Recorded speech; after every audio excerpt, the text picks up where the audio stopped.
জন্য রাজপথে লড়ছি। আমাদের মাথার অভিভাবক ছিল সে, আমাদের রাজনীতির মাথার অভিভাবক ছিল সে। আজকে আমাদের মা দুনিয়া থেকে চলে গেছে তার জন্য। আল্লাহ তুমি কেন আমার মারে নিয়ে গেল? তার আগে তুমি আমাদেরকে নিয়ে যাইতো, আমাদেরকে নিয়ে যাইতো। আল্লাহ এই খুনি হাসিনার বিচার চাই, খুনি হাসিনার বিচার চাই, আমার মার হত্যাকারীর বিচার চাই, আমার মার হত্যাকারীর বিচার চাই। দেশবাসী সবার কাছে একটাই আকুল আবেদন, আপনারা এই খুনির বিচার করবেন।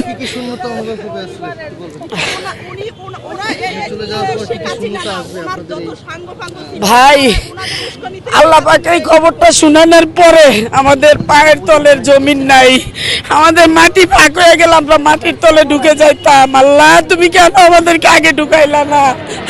আমার মাকে রাইখা যাইতো। আল্লাহ আমার মা আমাদের অভিভাবক হয়ে, আমার মা আমাদের অভিভাবক হয়ে আমাদেরকে পরিচালনা করতো।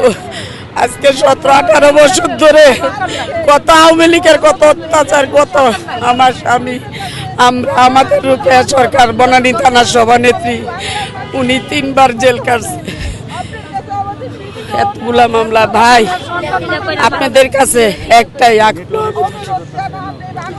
এই খুনি হাসিনার বিচার চাই, এই খুনি হাসিনার বিচার চাই। আমাদের মাকে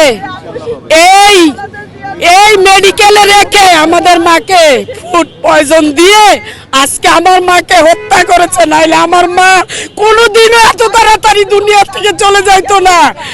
সে তার ছেলের জয় সে দেখে গেল না।